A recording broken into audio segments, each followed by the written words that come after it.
than perfection. This time I don't want to see what's left of me.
Hi everyone, Glenn Esmond here. How are you?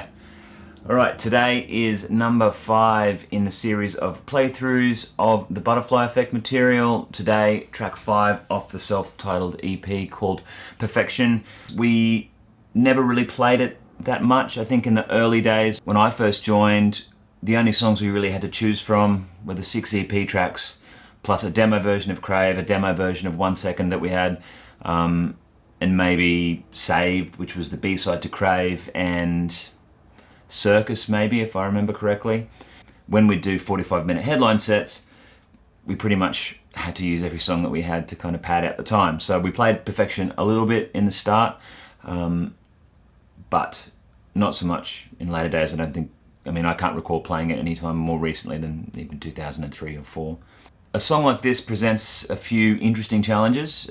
It's a fairly unusual song in the scope of the EP, being that it's basically 2 chords, but even though it's only 2 chords, there's a lot of other interesting cool stuff going on behind the scenes with this. The thing that's coolest about this song, of course, is that it starts with the bass. Now, it starts with this C octave at the 5th fret of the G string. It starts doing this C octave thing to the open low C. And then it alternates between that, the D flat on the 6th fret, and still the open C.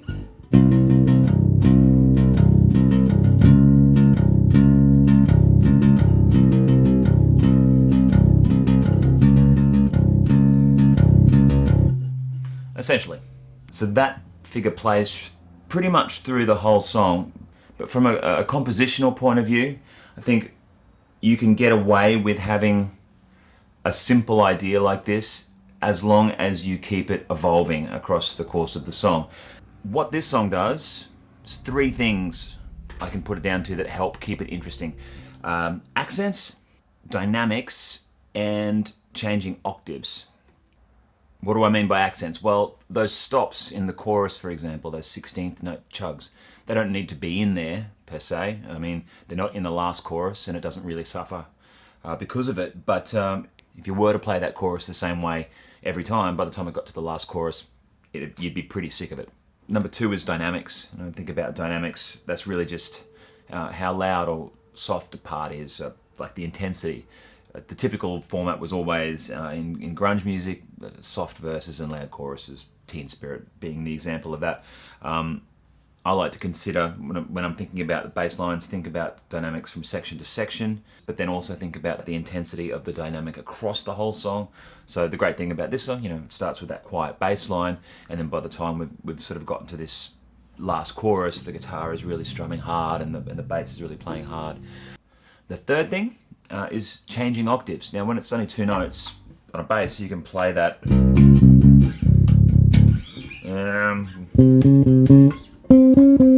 You've got plenty of options to play those notes anywhere on the bass. So when it's two notes, rather than just sitting here in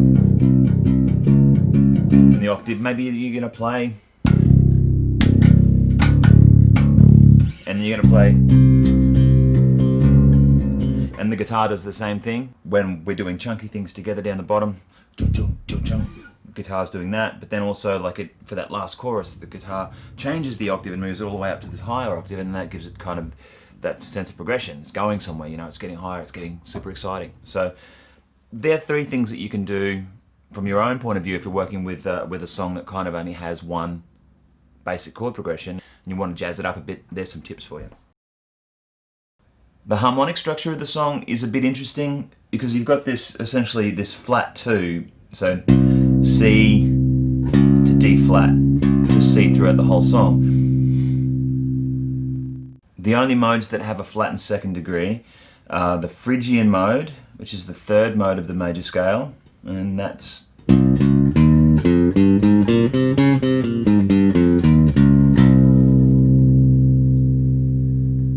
and the Locrian mode, which is the seventh mode of the major scale. It's similar to Phrygian mode, except it also has a flat 5.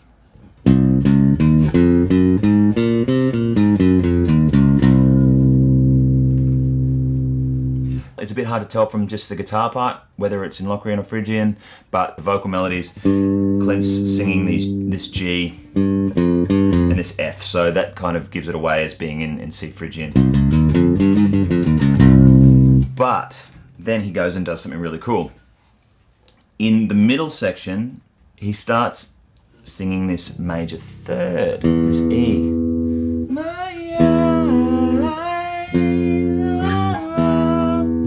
What the vocals now start to imply is a scale that we touched on in the Black Lung playthrough, the Phrygian dominant mode. Phrygian dominant is actually the fifth mode of the harmonic minor scale, and it's unique because it has this flattened second degree, but also a major third degree. It gives it that gypsy kind of oriental sound. If you wanted to get a little bit technical, I suppose it's modal mixture. Perfection is mostly in C Phrygian, but then it does a little modal modulation to C Phrygian dominant via the vocal melodies. That's an element that keeps it from getting too boring as well, because if it was to all stay in that C Phrygian sound, it might wear on your ear a little bit, but now the vocal brings in that major third, and suddenly there's it sort of lightens the mood a little bit, which is nice. But yeah, that's pretty much Perfection. It's been kind of fun getting in and revisiting these old tunes. I haven't listened to them for ages, or certainly haven't played them for a really long time. So yeah, it's been really great. Really looking forward to getting into Pure next week. I've also reached out to Mike Cavendish, the original bass player. So I'm hoping that we can do a little bit of a Zoom chat and maybe interview it for you guys and sort of see hear a little bit from him and see what his memories are of this time, because I'm really curious. I've never really spoken to the guy before, so it'd be really nice to hear what he was thinking when he was writing these parts. So anyway, until next week, thanks everyone for tuning in. Please subscribe. My name is Glenn Esmond. Take care.